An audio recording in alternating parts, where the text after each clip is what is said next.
Close your eyes and imagine a man on horseback, high on a hill, the sun beating down on his wide-brimmed hat.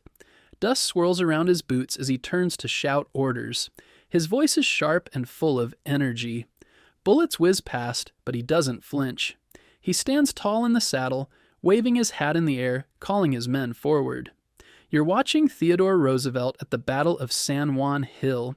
He looks more like an old-time cowboy than a soldier, but he's leading the charge, fast, fearless, and full of fight. You can feel the heat, the sweat, the fear in the air, but Roosevelt seems to love it. His glasses are slightly crooked, and his mustache twitches when he grins. He laughs as he rides up the hill as if this moment is exactly where he's meant to be. Around you, soldiers shout and follow his lead. You don't even know him, but you feel braver just watching him. That's the kind of man he is, someone who turns danger into courage, someone who believes deep down that no challenge is too big if you meet it head on. Theodore Roosevelt was not a big or strong child. In fact, he was very sick when he was young. He had asthma, which made it hard for him to breathe. Sometimes he would wake up in the middle of the night, gasping for air. His father would take him for carriage rides late at night, hoping the fresh air would help him breathe better. But even with his illness, Theodore had a big heart and a curious mind. He loved books. He read everything he could find. He especially loved books about animals and adventure. He kept notebooks full of facts about animals he learned. He even made his own little museum in his room with animal bones and bugs he found.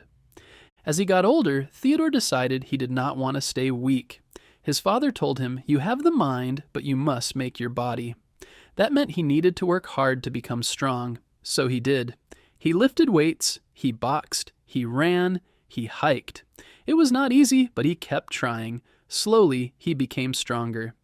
Theodore also traveled with his family. When he was a teenager, they went to Europe and the Middle East. He climbed mountains and explored new places. These adventures helped him grow brave and curious about the world. He went to college at Harvard. He kept reading and learning, but he also kept boxing and exercising. After college, he wanted to do something important. He wanted to help people and make the country better. So he went into politics. At just 23 years old, Theodore became a state lawmaker in New York. People were surprised that someone so young was already making laws. He worked hard and didn't let others push him around. He was always honest and full of energy. But then something very sad happened. In 1884, his mother and his wife both died on the same day. He was heartbroken. To heal, he left New York and went west. He went to the Badlands of North Dakota, where he became a cowboy. He rode horses, herded cattle, and chased outlaws. He lived in a small cabin and worked outdoors every day. The wild land and hard work helped him find his strength again. After a few years, he came back to New York. He married again and had more children. He kept working in public service. He became the head of the New York City Police Department. He wanted police officers to be honest and fair. He would walk the streets at night to make sure they were doing their jobs.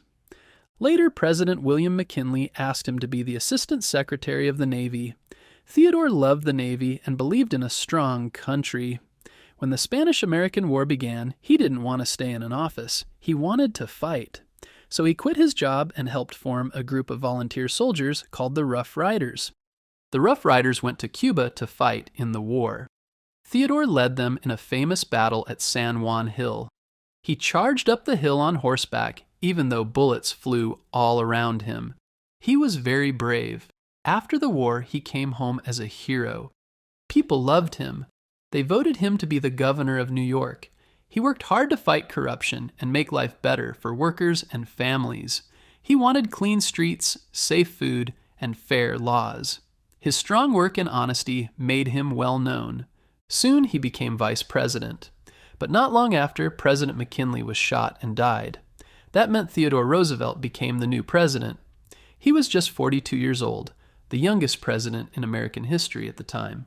As president, Roosevelt brought his energy and bold ideas to the White House. He believed in fairness. He wanted big companies to follow the rules. He worked to break up trusts. Those were big businesses that hurt smaller ones. He said everyone should get a square deal. That meant a fair chance, no matter who you were. He also loved nature. He believed in protecting America's forests, animals, and wild places. He created national parks and set aside land so it would stay wild and beautiful forever. He helped start the U.S. Forest Service. Because of him, places like the Grand Canyon were saved.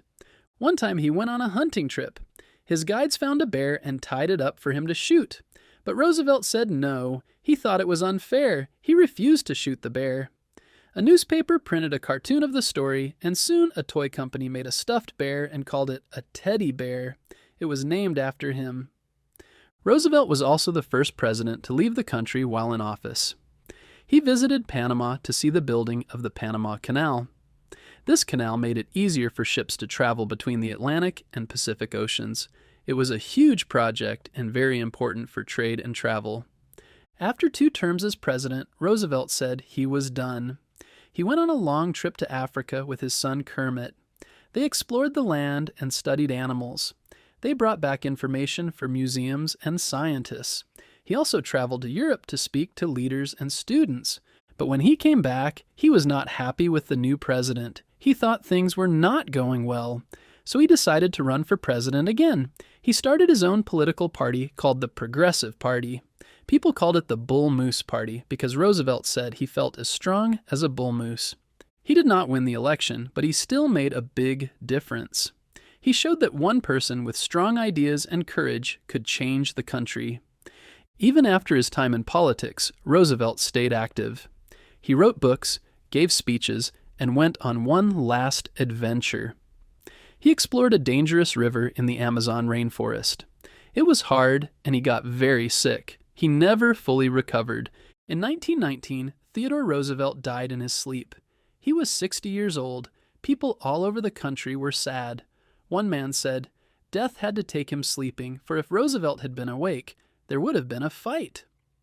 Theodore Roosevelt's life was a story of strength, courage, and determination. He started as a sick, small boy who could barely breathe, but he never let that stop him. He chose to grow strong in body and in mind. He read hundreds of books, explored the wild, and worked hard every single day. As a leader, he believed in fairness for all people, in protecting nature, and in doing what was right, even when it was hard. He charged up hills in battle, stood up to powerful companies, and saved wild lands for future generations. He showed that one person can make a big difference if they care enough, try hard enough, and never give up. Theodore Roosevelt taught us that being brave doesn't mean being fearless. It means doing the right thing even when it's difficult. His life reminds us that no matter where you start, you can live boldly, fight for others, and leave the world better than you found it.